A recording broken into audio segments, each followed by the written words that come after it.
ഭ്യോ നമ. ഇന്ന് നമ്മോട് വിശദമാക്കാൻ പോകുന്നത് ജ്യോതിഷത്തിൽ മന്ത്രങ്ങൾ, അതിനെക്കുറിച്ചാണ്. മന്ത്രം എന്നതിൻ്റെ അർത്ഥം തന്നെ മം എന്നാൽ എന്നെ എന്നും ദ്രം എന്നാൽ രക്ഷിക്കൂ എന്നുമാണ്. അപ്പോൾ എന്നെ രക്ഷിക്കൂ എന്നുള്ളതാണ് മന്ത്രത്തിൻ്റെ അർത്ഥം. പിന്നെ മനനാൽ ത്രായതി ഇതി മന്ത്ര, ഇതാണ് മന്ത്രത്തിൻ്റെ നിർവചനം.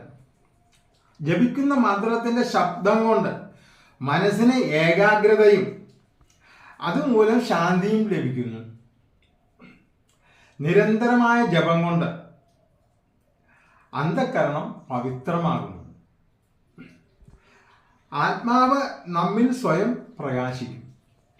മാനസിക രോഗങ്ങൾ, ബാധ, ഉപദ്രവങ്ങൾ എന്നിവയ്ക്ക് സാധാരണ മന്ത്രവാദ പൂജകൾ നടത്താറുണ്ട്. മന്ത്രം ഉച്ചരിക്കുമ്പോൾ ഉണ്ടാകുന്ന ധ്വനിയാണ് നമ്മെ രക്ഷിക്കുന്നത്.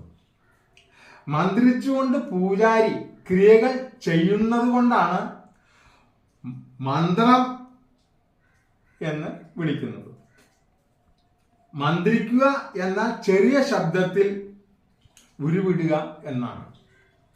ശക്തി വരുത്തിയ ബീജാക്ഷരങ്ങളുടെ സംയോഗങ്ങളാണ് മന്ത്രങ്ങൾ. ഭാരതത്തിലെ ഋഷിമാർ അവരുടെ നിരന്തരമായ തപസ്സിലൂടെ മന്ത്രങ്ങളുടെ ബീജാക്ഷര യോഗങ്ങളുടെ പ്രഭാവം കണ്ടെത്തി. ഓരോ മന്ത്രത്തിനും ഓരോ ദേവതകളുണ്ട്. മന്ത്രം ഉച്ചരിച്ചുകൊണ്ട് ദേവതയെ പ്രകാശിപ്പിക്കുന്നു. ആവശ്യപ്പെടുന്ന കാര്യങ്ങൾ സാധിക്കുന്നു.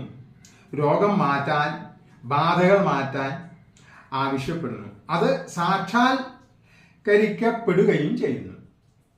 നിഷ്ഠയോടുകൂടി മന്ത്രം ചൊല്ലിക്കൊണ്ട് ചെയ്യുന്ന കർമ്മങ്ങൾ എല്ലാത്തിനും ഫലമുണ്ടാകുന്നു. മന്ത്രദീക്ഷയുള്ള വ്യക്തി ദിവസവും ദേഹശുദ്ധിയും മനഃശുദ്ധിയും വരുത്തി മന്ത്രജപം നടത്തണം. ബ്രഹ്മമുഹൂർത്തത്തിൽ ജപിക്കുന്നതാണ് ഏറ്റവും ഉത്തമം. ഏറ്റവും ഉചിതവും സംതൃപ്തി നൽകുന്നതും അതായിരിക്കും. ഔഷധം കഴിക്കുമ്പോൾ അതിൻ്റെ പ്രവർത്തനത്താൽ രോഗം മാറുന്നത് പോലെയാണ് മന്ത്രത്തിൻ്റെ പ്രവർത്തനം. ഔഷധം ആന്തരികമായി പ്രവർത്തിക്കുമ്പോൾ മന്ത്രങ്ങൾ ബാഹ്യമായി പ്രവർത്തിച്ച് ഇന്ദ്രിയങ്ങളിലൂടെ സ്വാധീനിക്കുന്നു. മന്ത്രത്തിൻ്റെ കാന്തിക ശക്തി കൊണ്ട് വ്യക്തി അനുഭവിക്കുന്ന അജ്ഞാതമായ ദുരിതങ്ങൾക്ക് ശാന്തി ലഭിക്കുന്നു. മനുഷ്യരാശിയുടെ രക്ഷയ്ക്ക് വേണ്ടിയാണ് മഹർഷീശ്വരന്മാർ മനനം ചെയ്ത് മന്ത്രങ്ങൾക്ക് രൂപം കൊടുത്തിട്ടുള്ളത്. മന്ത്രങ്ങൾ ആവർത്തിച്ച് മനനം ചെയ്യുമ്പോൾ ഒരു സവിശേഷ ശക്തി പുറത്തേക്ക് പ്രസരിക്കുന്നു. നിരന്തരം കൃത്യമായ എണ്ണം ഒരേ സമയം മനഃശുദ്ധിയും ദേഹശുദ്ധിയും വരുത്തി ഏകാഗ്രതയോടെ ജപിച്ചാൽ സാധകന്, അതായത് ജപിക്കുന്ന ആൾക്ക്, മന്ത്രദേവത പ്രത്യക്ഷമായതായി അനുഭവപ്പെടുന്നു.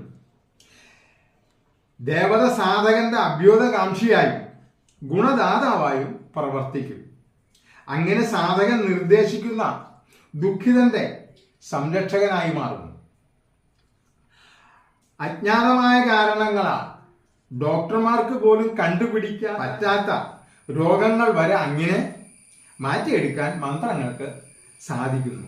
മന്ത്രത്തിന്റെ ശക്തി അദൃശ്യമാണ്. മന്ത്രശബ്ദ തരംഗങ്ങൾ നശിക്കാതെ പ്രപഞ്ചത്തിൽ നിലനിൽക്കുന്നു. കുടുംബത്തിൽ പൂർവജന്മ പാപങ്ങൾ ഉള്ളവരും ശാപങ്ങൾ ഏറ്റിട്ടുള്ളവരും അനുഭവിച്ചു കൊണ്ടിരിക്കുന്ന രോഗപീഠ ദുരിതാദികളിൽ നിന്ന് മുക്തി നേടാൻ ശാന്തികർമ്മം ചെയ്യിക്കുന്നു. ഉത്തമനായ സ്വാത്വികനായ മന്ത്രങ്ങൾ സ്വായത്തമാക്കിയ വ്യക്തി വേണം രോഗ ദുഃഖ ദുരിതങ്ങൾ അനുഭവിക്കുന്ന വ്യക്തിയുടെ ഭവനത്തിൽ ഈ ശാന്തികർമ്മം നടത്താൻ.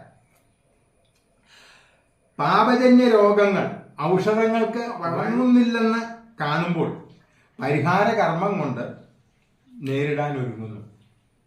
അങ്ങനെ ഉത്തമനായ ഒരു ജ്യോത്സ്യനെ സമീപിച്ച് പ്രശ്നം വയ്പ്പിച്ച് അദ്ദേഹത്തിന്റെ ഉപദേശപ്രകാരം മന്ത്രവാദ പൂജകൾ കൊണ്ട് ദുരിതങ്ങൾ മാറുമോ എന്ന് പരിശോധിച്ച് ഉത്തമനായ മന്ത്രങ്ങളും പൂജാവിധികളും അറിയുന്ന ഒരു വ്യക്തിയെ ഒഴിവു നോക്കി വേണം ശാന്തികർമ്മ പൂജകൾ ഭവനത്തിൽ നടത്താൻ. ചെയ്യിക്കുന്ന വ്യക്തിക്ക്, അതായത് ഈ പൂജാകർമ്മങ്ങൾ ചെയ്യിക്കുന്ന വ്യക്തിക്ക് ഇതിൽ പൂർണ്ണ വിശ്വാസവും ലക്ഷ്യബോധവും നിർബന്ധമായും ഉണ്ടായിരിക്കണം. എന്നാൽ മാത്രമേ പൂർണ്ണഫലം സിദ്ധിക്കുകയുള്ളൂ. ഈ ശാന്തികർമ്മ പൂജകൾ പൂർവജന്മ പാപങ്ങളാൽ ദുരിത രോഗങ്ങൾ അനുഭവിക്കുന്നവരുടെ ദുരിതങ്ങൾ മാറ്റുകയും വ്യക്തിക്ക് സുഖവും സന്തോഷവും കൈവരുത്തുകയും ചെയ്യും. ഇതൊക്കെയാണ് മന്ത്രങ്ങളെ കുറിച്ചുള്ള ചെറിയ ഒരു വിവരണം. അപ്പോൾ ഞങ്ങളുടെ ഈ ചാനൽ ഇതുവരെ കണ്ടിട്ടില്ലെങ്കിൽ മുഴുവനായി കാണാനും സബ്സ്ക്രൈബ് ചെയ്യാനും അതുപോലെ കമന്റ് ചെയ്യാനും ലൈക്ക് ചെയ്യാനും ഷെയർ ചെയ്യാനും ഞങ്ങൾ നിങ്ങളോട് അഭ്യർത്ഥിക്കുകയാണ്. നമസ്തേ.